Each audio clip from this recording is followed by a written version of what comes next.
حکام سے ایک قدم آگے رہنے میں مدد مل سکتی تھی اور وہ خفیہ ایجنٹ کو بے نقاب کر سکتا تھا۔ 51 سالہ آرٹسٹ کو 6 الزامات کا سامنا ہے، جن میں سیکیورٹی آف انفارمیشن ایکٹ کی خلاف ورزی کے 4 الزامات بھی شامل ہیں۔ اس پر سلیم ہنری اور محمد اشرف کے ساتھ جان بوجھ کر اور بغیر اختیار کے خصوصی آپریشنل معلومات شیئر کرنے کا الزام ہے۔ اسے فرزام مہدی زادہ کے ساتھ خصوصی آپریشنل معلومات کا اشتراک کرنے کی کوششوں کا بھی سامنا ہے۔ کراؤن پروسیکیوٹر جوڈی کلیور نے اپنے ابتدائی ریمارکس کے دوران جیوری کو بتایا کہ کیس کی زیادہ تر تفصیلات متنازع نہیں ہیں۔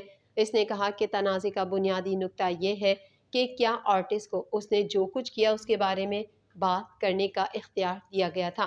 آرٹسٹ نے اپنے خلاف لگائے گئے الزامات کا اعتراف نہیں کیا۔ دفاعی وکیل مارک آرٹل نے صحافیوں کو بتایا کہ دفاع کا خیال ہے کہ یہ ثابت کر سکتا ہے کہ اس کے پاس ہر کام کرنے کا اختیار تھا۔ کراؤن نے کہا کہ آرٹسٹ کے اپارٹمنٹ سے ملنے والی USB کلید سے برآمد ہونے والی معلومات سے پتہ چلتا ہے کہ وہ مہدی زادہ کے ساتھ شیئر کرنے کے لیے معلومات اکٹھا کر رہا ہے، جس میں میاں سے امریکی ڈرگ انفورسمنٹ ایڈمنسٹریشن کی تحقیقات کے بارے میں معلومات بھی شامل ہیں۔ اسرائیل نے غزہ میں رہائشی کمپاؤنڈ پر بمباری کر دی، جس کے نتیجے میں مزید 45 فلسطینی شہید ہو گئے، جس کے بعد شہید فلسطینیوں کی تعداد 1570 ہو گئی۔ مزید احوال اس رپورٹ میں۔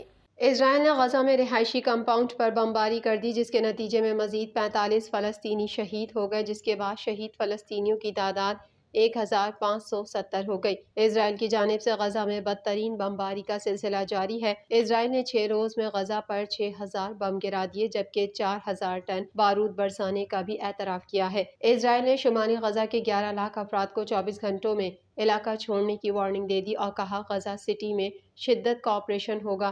2,20,000 فلسطینی اقوام متحدہ کے اسکولوں میں پناہ لینے پر مجبور ہیں۔ اسپتالوں میں زخمیوں کے لیے بستر اور دوائیں کم پڑ گئیں اور بجلی بند ہونے سے وینٹی لیٹرز چلانا مشکل ہو گیا۔ اسرائیل نے فلسطینیوں پر خوراک، پانی، بجلی بند کر دی اور بچے دودھ کو ترسنے لگے۔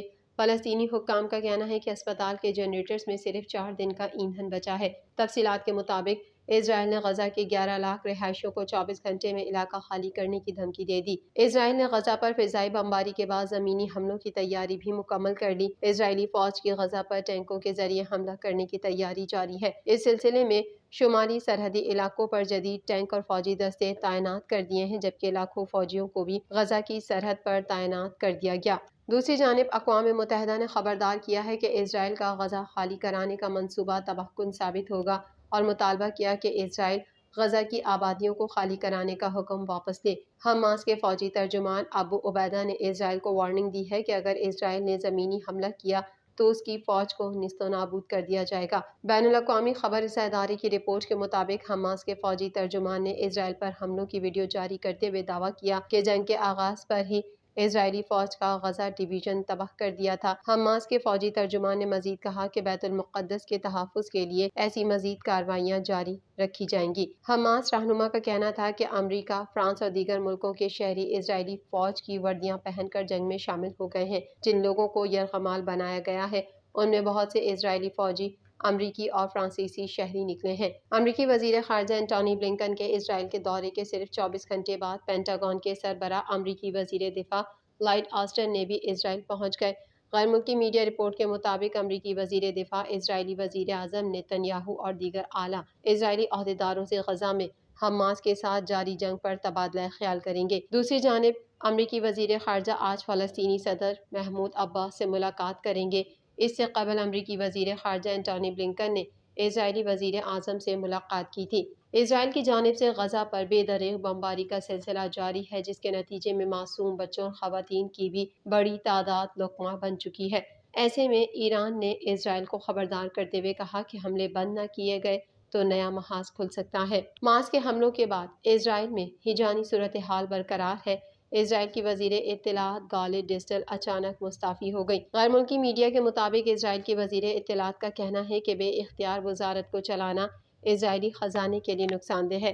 گالت ڈسٹل نے سوشل میڈیا پوسٹ میں لکھا کہ موجودہ حالات میں فنڈز کی اہمیت کے پیش نظر فیصلہ کیا کہ اطلاعات آفس ملک کے لیے کوئی قابل ذکر خدمات سر انجام نہیں دے سکتا اور ملک کی بہتری سب سے اہم ہے۔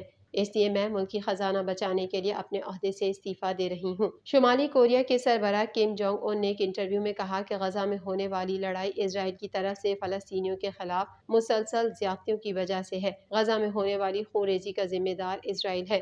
کم جونگ ان نے مزید کہا کہ فلسطین عربوں اور مسلمانوں تک منحصر نہیں بلکہ یہ ان کی آزادی کا مسئلہ ہے۔